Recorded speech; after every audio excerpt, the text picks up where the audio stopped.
Alabama is more or less physically shaped by the end of the ice ages. Now, the last ice age ends about 15,000 years ago. And somewhat prior to this, the final finishing of the Alabama landscape is complete.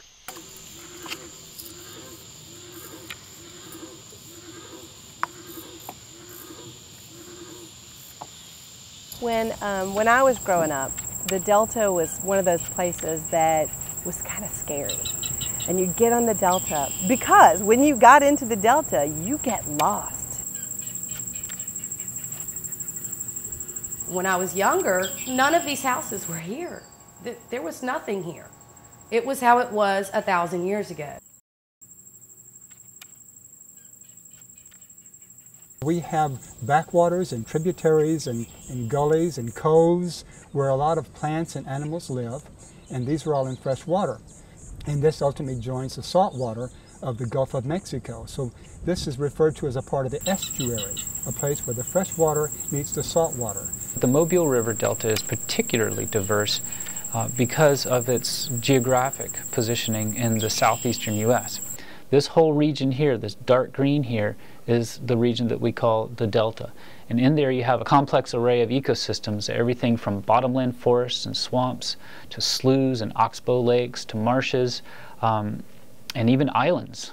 The southeast is one of the wettest regions on the continent, and the Mobile River Basin, which drains to the Mobile River Delta, is one of the wettest areas in the U.S. And so a tremendous amount of water plus the sediments and nutrients that it carries comes to the delta and supports these ecosystems that are the homes for hundreds and actually thousands of species. The rivers bring down sand and silt and soil from the northern part of the state, which is deposited here, and it floods every year when we have a lot of rain. So much water comes in from the Tombigbee and the Alabama rivers that the Mobile River that's formed from their confluence can't contain itself, and the river splits into 5 rivers by the time it reaches the edge of Mobile Bay. The Delta is the place where most wildlife goes to breed. All of our seafood comes from these areas, from these grasses. White shrimp, brown shrimp, you name it. All the baby fish and the oysters and the crabs, they all harvest and hatch and happen right here in these water bodies. We all grew up with turtles. We don't think, turtles, big deal. But you know, turtles globally are not that common. There aren't that many turtle species. Many of them are declining pretty rapidly. If we were really going to put our conservation dollars into preserving this incredible global resource, these turtles, where would we put it? So they went and looked in the Amazon, and the Amazon is incredibly diverse in terms of turtle species, really impressive, hugely impressive. And they went to the Mekong Delta in Vietnam, and you know, everybody always knew there's incredible turtle diversity there, and there is, it's extraordinary. They said, boy, that's really important too. And so then they went to the Brahmaputra plain in northern India at the edge of the Himalayas, and they said, boy, this is incredible. This beats Mekong, this beats the Amazon, this beats almost any place else. It's extraordinary how much diversity is there. And then they came to this little place, this crazy little place, and they said, but here is where the greatest concentration of turtle diversity in the world is. In the world. Baldwin County, Mobile County, Clark County, the 3 counties that surround the edge of the Mobile-Tensaw Delta.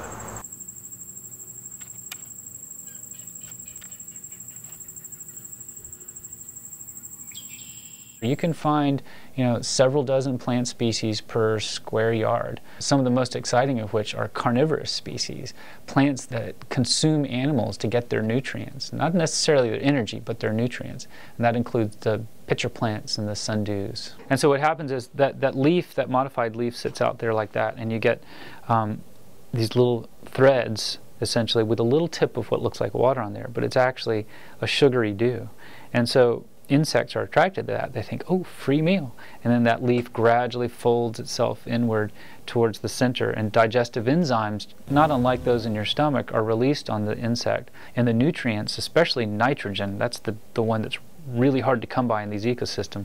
And with that little extra boost, it helps the plant grow and to reproduce.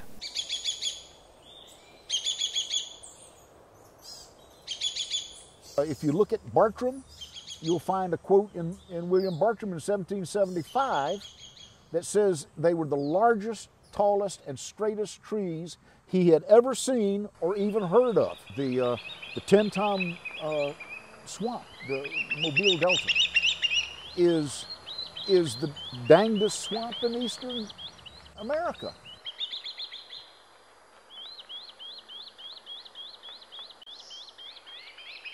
What are the dangers for the Mobile Delta? If assuming that for the most part we have saved it from being logged, and to a great deal we have. Now we've got to be careful not to overexploit it. The beauty and the importance of the Mobile-Tensaw Delta is it can take a lot of pollution, the pollution from Atlanta and Birmingham and from a drainage basin that's, 2/3 of the state of Alabama, as well as those other major cities. The good thing about the wetlands, though, is that they're like giant filters, and they suck up all the yuck, and then they turn it into something beautiful. It's the big filter before it goes into the bay, before it enters the Gulf. If you clear cut the wetlands, guess what? They're not going to grow back. If you cut that land down, then you won't have any more bass fish in the river. You won't have any more flounder because there's nowhere for them to go and get shade and have baby fish. The thing about threats such as logging, sea level rise, and dams is that any one of them alone wouldn't necessarily be a huge threat to the delta, but their combined impact can be significant. On the one hand, there's aspects of outdoor recreation that are damaging to ecosystems. But on the other hand, we want to encourage more people to be out there. There's a fine line to walk there.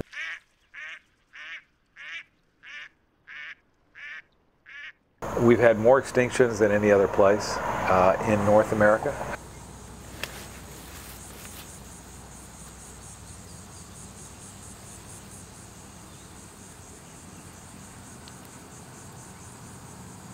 Alabama consistently undervalues itself.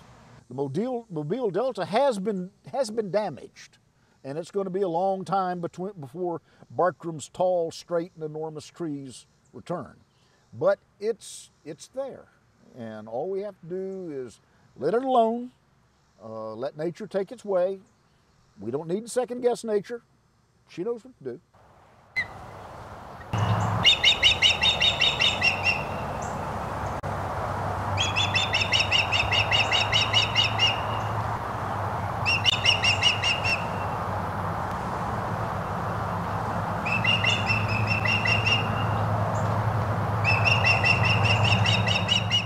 Galliard Island is a triangular-shaped island in the northwestern quadrant of Mobile Bay. Galliard Island does wonderful things for the bay by offering a sanctuary for marine birds to breed. Originally, however, it was born of ecological controversy. It is essentially the spoil from the dredging of a coastal creek that was dredged to create the Theodore Ship Canal. And that was an important piece to bringing heavy industry to Mobile.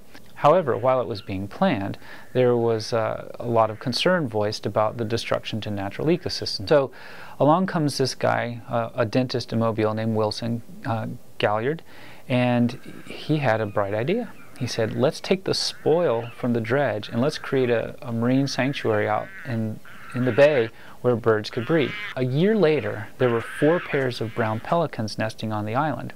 When those 4 pelicans nested out at Galliard Island, not only was it a big boost to conservationists, but it was a hint of something great that was to come. By the 1990s, over 10,000 brown pelicans were nesting each summer out at Galliard Island. And it's not only brown pelicans, it's laughing gulls and royal terns and about 8 other species that nest out there, some of which don't nest anywhere else on the Alabama coast. I think that the folks that are involved in planning on the coast need to take a hard look at growth and development in the region and think about how to balance and enhance economic growth while at the same time protecting and enhancing our natural resources as well. We can do both. We can protect biodiversity and people at the same time. And what you have behind us is proof that the Mobile-Tensas Delta exists in complete community with the city of Mobile. The fact that we have had the good sense to preserve large portions of the Delta is going to be something that the future will look back and say, boy, those guys had it right. Well, the Delta is one of the most beautiful places I've ever been. I think a part of the Judeo-Christian background is one of appreciation for the world in which we live. We are very fortunate to have such an extraordinary place. The Mobile Delta is the jewel of Alabama, in my perspective.